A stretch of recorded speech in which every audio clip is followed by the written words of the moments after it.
ចូលដល់ចំណុចទី2នយោបាយកំណែតម្រង់សង្គមខ្មែរ2.1កំណែតម្រង់ឆ្នាំ1877ក៏មូលហេតុអញ្ចឹងមូលហេតុដែលបារាំងចង់ធ្វើការកែប្រែនៅ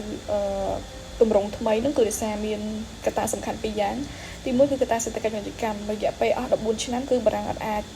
ពង្រីកសកម្មភាពទីផ្សារពាណិជ្ជកម្មរបស់ខ្លួននៅក្នុងប្រទេសកម្ពុជាបានដោយសារតែប្រជាជនរស់នៅតាមបែបប្រពៃណីសក្តិភូមិអត់ចាប់អារម្មណ៍ជាមួយនឹងប្រព័ន្ធទីផ្សារអត់មានការទិញលក់ជាប្រាក់ជាលុយច្រើនទេដោយសារតែប្រជាជនមានការដោះដូរគ្នាតាមរយៈទំនិញនិងទំនិញអញ្ចឹងណាឧទាហរណ៍ថាខ្ញុំមានអង្គតែអ្នកគ្នាមានស្វាយខ្ញុំចង់បានស្វាយខ្ញុំយកអង្គទៅដូរជាមួយអញ្ចឹងទៅគឺអត់ប្រើប្រាស់លុយអញ្ចឹងវាទីផ្សារវាអត់ដើរហើយទី2គឺកត្តានយោបាយមានន័យថាបារាំងគឺអត់អាចធ្វើឲ្យខ្លួននឹងមានអំណាចខ្លាំងក្លានៅលើប្រទេសកម្ពុជានោះទេហើយចំពោះទិសដៅវិញគឺបារាំងចង់កែប្រែសង្គមកម្ពុជាពីរបបសក្តិភូមិហ្នឹងឲ្យទៅជាមូលធននិយមដែលមានប្រព័ន្ធទីផ្សារដូចនៅប្រទេសបារាំងដែរចូលដល់ចំណុចកនិយាយពីកម្មវិធីអញ្ចឹងសម្រាប់កម្មវិធីនៅក្នុងទិសដៅហ្នឹងគឺទី1នៅសង្គមកម្ពុជាហ្នឹងបារាំងកាត់បន្ថយអំណាចស្ដេចត្រាញ់និងមន្ត្រីសក្តិភូមិមួយចំនួនហើយលុបបំបាត់បណ្ណៈខ្ញុំគេនិងបង្កើនចំនួនម្ចាស់កម្មសិទ្ធិដែលជាកម្លាំងចលករជួយជំរុញឲ្យកំណែតម្រង់ឆាប់បានសម្រេចហើយម្យ៉ាងទៀតហ្នឹងគឺបង្កើតតុលាការជាន់ខ្ពស់គ្រប់គ្រងលើតុលាការមូលដ្ឋានហើយនឹងបង្កើតប្រព័ន្ធពន្ធដារថ្មីបន្ថែមពីនេះបារាំងបាន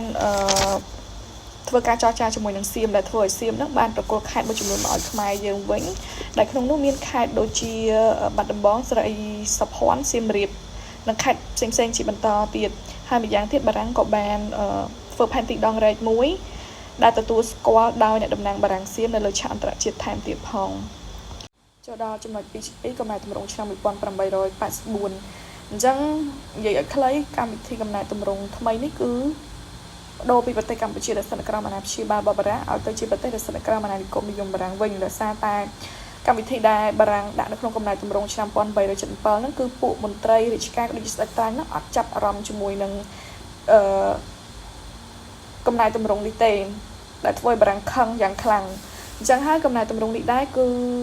មានន័យថាព្រះមហាក្សត្រខ្មែរយើងគឺលែងមានសិទ្ធិអំណាចអីទៀតហើយពោលគឺចាំតែអនុម័តនិងយល់ព្រមរាល់ការសម្រេចរបស់រាជស្ដង់របស់បារាំងតែប៉ុណ្ណោះចូលដល់ទី3ការបាក់បោរបស់ប្រជាជនកម្ពុជាក្នុងឆ្នាំ1886ដោយមើលឃើញថាពួកមន្ត្រីសក្តិភូមិក៏ដូចជាស្ដេចនឹងបាត់បង់សិទ្ធិអំណាចអញ្ចឹងពួកគេនឹងក៏បានធ្វើចលនាបាក់បោហើយបានប្រមូលប្រជាជន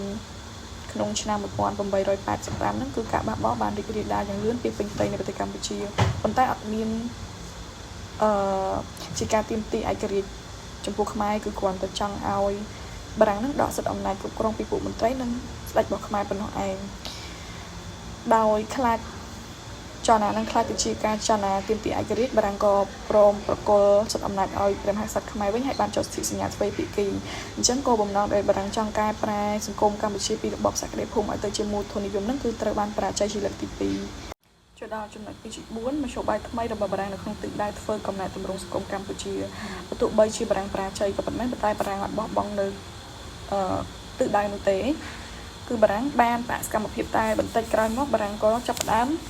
ធ្វើសកម្មភាពថ្មីដោយប្រើប្រាក់ជាមធ្យោបាយក្នុងការដោះស្រាយបញ្ហាអញ្ចឹងសម្រាប់ជាមធ្យោបាយហ្នឹងគឺបារាំងក្រុមប្រកួតសិទ្ធិឲ្យព្រះមហាក្សត្រខ្មែរក៏ប៉ុន្តែព្រះមហាក្សត្រខ្មែរហ្នឹងគឺត្រូវបានប្រកួតសិទ្ធិអំណាចមកឲ្យបារាំងវិញជាថ្នូរគឺបារាំងនឹងគុតគង់ព្រះបរមរាជវាំងក៏ដូចជាស្ត្រីត្រូវការសំខាន់មួយចំនួនទៀតហើយម្យ៉ាងទៀតបារាំងបានបង្កើតក្រុមការងារពិសេសដែលដឹកនាំដោយរដ្ឋបាលបារាំងផ្ទាល់នៅពេលដែលពួកមន្ត្រីខ្មែរដែលប្រមូលពន្ធហ្នឹងគឺប្រមូលបានគឺត្រូវយកទៅឲ្យពួកក្រុមការងារពិសេសនឹងឯងអ្នកគ្រប់គ្រងវិញអញ្ចឹងការធ្វើបែបនេះគឺជួយលុបបំបាត់អំពើពុករលួយនៅក្នុងជួរមន្ត្រីពន្ធដារខ្មែរម្យ៉ាងទៀតចំពោះពួកមន្ត្រីរាជការខ្មែរហ្នឹងគឺបារាំងបានឲ្យប្រាក់បៀវត្សខ្ពស់ជាងមុនជាថ្នូរពុកវិញគឺពួកមន្ត្រីហ្នឹងគឺត្រូវធ្វើការដោយភក្ដីភាពនិងអភិសមត្ថភាពបើពុំដូច្នោះទេនឹងត្រូវបាត់បង់ការងារធ្វើហើយបារាំងក៏បានបង្កើតសាលាសម្រាប់ពួកមន្ត្រីរាជការខ្មែរមានន័យថារាល់មន្ត្រីរាជការខ្មែរទាំងអស់គឺត្រូវឆ្លងកាត់សាលានឹងសិនដើម្បីទទួលបានឈ្មោះជាមន្ត្រីរាជការពេញលេញអញ្ចឹងការធ្វើបែបនេះធ្វើឲ្យពួកមន្ត្រីក៏ដូចជា ស្ដាច់អីហ្នឹងគឺប្រជាជនអីហ្នឹងគឺលែងមានការជំទាស់តវ៉ាអីទៀតហើយចឹងយើងឃើញថាទោះបីជាកំណែតម្រង់ដែលបារាំងបានធ្វើហ្នឹងវារៀងដាក់សកម្មភាពបន្តិចមែនប៉ុន្តែបារាំងក៏បានរកវិធីដោះស្រាយឃើញហើយដោះស្រាយបានមកវិញចុច12.5លទ្ធផលកំណែតម្រង់សង្គមរបស់បារាំងអញ្ចឹងការកែប្រែពីប្រទេសដែលក្រោម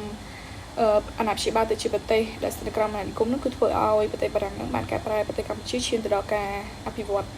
ជាងមុនបើប្រៀបធៀបទៅនឹងឆ្នាំចាស់ណាចំពោះវិស័យរដ្ឋបាលគឺបារាំងបានធ្វើឲ្យមានភាពអាណត្តិដែលធ្លាប់តែមានភាពអនាធិបតេយ្យអសមត្ថភាពនិងគ្មានប្រសិទ្ធភាពនោះគឺត្រូវបានកែប្រែគ្រប់ប្រព័ន្ធគ្រប់គ្រងរដ្ឋបាលថ្មីដែលដឹកនាំដោយរាជដង់បារាំងផ្ទាល់ហើយចំពោះប្រព័ន្ធពន្ធដាររដ្ឋបាលអីហ្នឹងគឺមានការពង្រឹងឡើងវិញដូចជាបង្កើតច្បាប់កម្មសិទ្ធិដីធ្លីបំបត្តិរបបទស្សភាពហើយមានការប្រែប្រួលវិស័យយុទ្ធសាស្ត្រជាច្រើនទៀតដែលធ្វើឲ្យខ្មែរពេលនោះគឺអាចរស់នៅប្រកបដោយឯករាជ្យនិងស្ថិរភាពជាពិសេសម្ចាស់ដីតូចតាចជាដើមតកតងជាមួយនឹងវិស័យពាណិជ្ជកម្មវិញគឺមានការលេចឡើងនៅការទិញដកអចលនវត្ថុការដាក់បញ្ចាំដីធ្លីការធ្វើចំនួនស្រឹងកជាដើមដែលធ្វើឲ្យលេចឡើងនៅប្រព័ន្ធទីផ្សារថ្មីដោយដែលបារាំងក្រុងទុកតែលទ្ធផលគឺភាគច្រើនអ្នកមានហ្នឹងគឺជាជនជាតិចិនជាមួយនឹងយួនទីឯជនជាតិខ្មែរគឺខ្លាចទៅជាជនរងគ្រោះដោយសារការដាក់បញ្ចាំដីធ្លីលក់បញ្ចាំអីហ្នឹងហើយចំពោះវិស័យកសិកម្មវិញគឺបានបង្កើតនៅប្រព័ន្ធកសិកម្មមានន័យថាកសិដ្ឋាន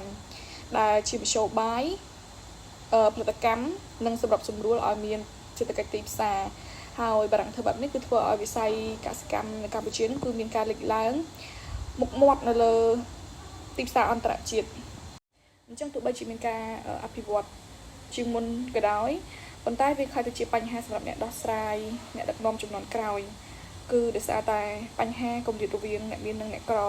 ដែលអ្នកមាននឹងគឺជាជនជាតិចិនជាមួយនឹងយួនដែលអាចជនជាតិខ្មែរនឹងគឺខិតទៅជាជនជាតិក្រឬក៏ខិតជាកម្មករស៊ីឈ្នួលពួកតកែទាំងអស់ហ្នឹងដោយសារការដាក់បញ្ចាំដីធ្លីអញ្ចឹងដោយសារតែប្រជាជនខ្មែរយើងពេលហ្នឹងគឺអត់ទាន់យល់អំពីទីផ្សារឬក៏ការរកស៊ីអីហ្នឹងទេ